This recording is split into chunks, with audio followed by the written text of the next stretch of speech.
Time's still ticking, and Hakimi's not a Chelsea player, nor is he a PSG player. But I'm gonna tell you the truth about that deal, and I'm gonna lower down everyone's expectations and break down the rumors of the transfer news for you. Let's get into it. Welcome, Bratuchi. Today's video is a great one. It's an insightful one. It's an interesting one. One that gets all of us very excited at this moment in time. Look, we've got three major stories for every single one of you. One, Isak is being linked to Chelsea. Bad boy striker.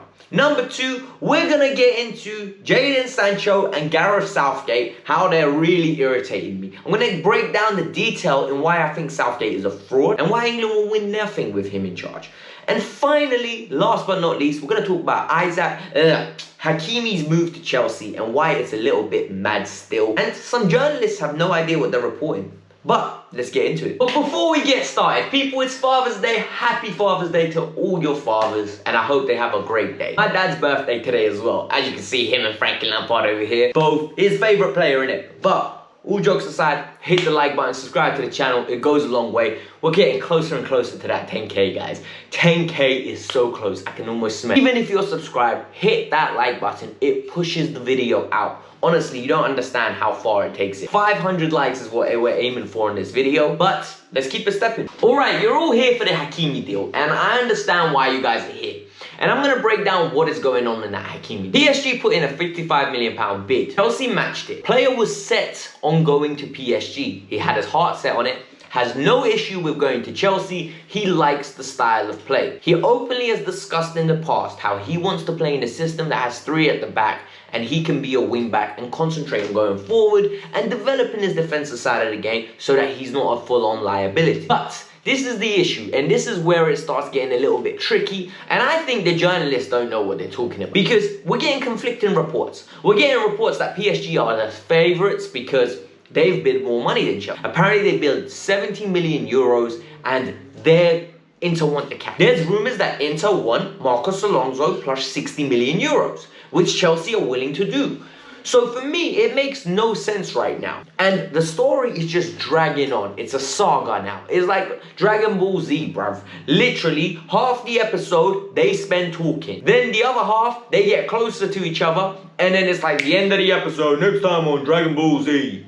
Like, honestly, this saga has stagnated drastically. Part of the reason why I think it's stagnated is A, it's the weekend, and B, this is the most important one. Journalists don't know what's going on. There's no rush to conclude this deal. In my opinion, they're resurfacing old stories now. They're literally just looking for clicks, they're looking for baits, and I think we can entertain it. We're Chelsea fans. At the end of the day, look, we like football. There's a reason why you're here watching this video right now, because you enjoy knowing what's going in and around your club. And if you're a football fanatic, you enjoy knowing what's in and around opposing clubs. So I can't tell you guys don't go read the stories, but I do tell you to measure your expectations of what these stories are telling you. For me personally, we need to be a little bit more patient.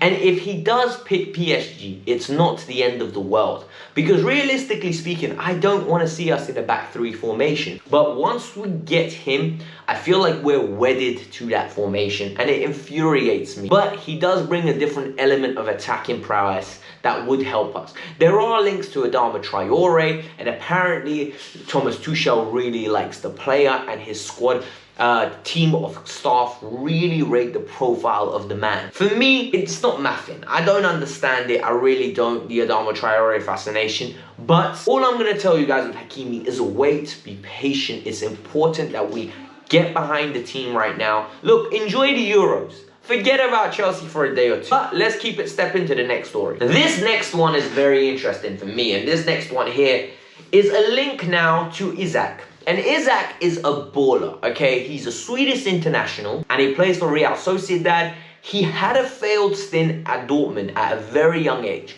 Dortmund have a buyback clause on him, so if anyone bids for him, they can literally activate their buyback clause and release him back as long as the player wants to go. Just because there's a buyback clause does not mean the deal will get done, but at the same time, it does mean they have an upper hand because there has to be no fee agreed. So say, for example, someone bids 60 million, but they bid their buyback clause activation and it's 30 million, hypothetically. They can just use some of the money that they would have bid closer to 60, give him and his agent a lovely little payout and he'll join them. Realistically, money talks. But when it comes to this player, a lot of you are saying, why are we linked with him? We want Haaland. Look, the nature of the Haaland deal is very expensive. And I've told you guys in the past, and I've not been lying to you. I've been very transparent with this Haaland saga. Because I don't need to lie to you guys, because I'm a Chelsea fan. I hate when accounts lie about this stuff. Look at it this way. Sancho and Haaland won't leave in the same window. I doubt it. If I'm a Dortmund fan and that happens, I'm fuming. Dortmund do not want the backlash from the fan base. Money is great, but I'm telling you now, talent on the pitch is better.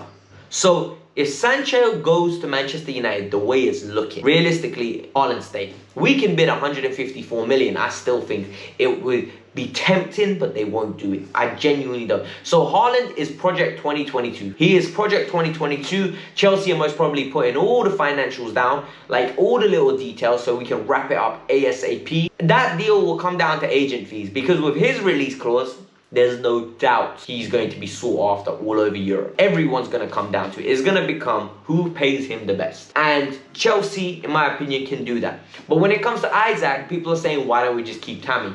I think there's levels between the two. Tammy Abraham scored 15 goals at the age of 22 in the Premier League. Isak scored 17 at 21, the age of 21. His hold-up play, his maturity in leading the line, in my opinion, is second to none. He is better than Tammy Abraham at that. And I think bringing him in would almost give us a year of seeing what he's like. Whether I believe that this rumor is true and this link is essentially real is another question. But I do think there's a lot of talent there, and it wouldn't be the end of the world if we spent 60 million euros to sign this kid.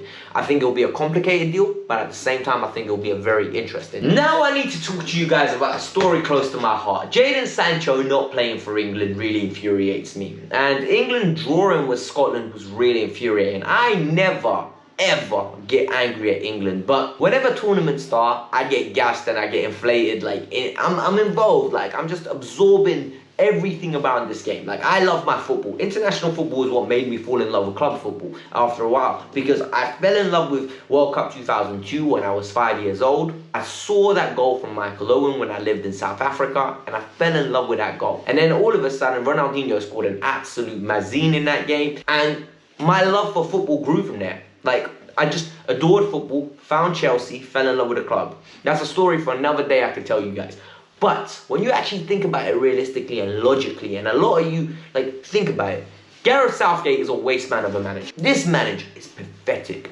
This manager, right, his reasoning doesn't make sense. He comes out and says he doesn't want to put a lot of expectation on Jadon Sancho due to his first tournament. Bro, it's always going to be his first tournament if you never give him a chance.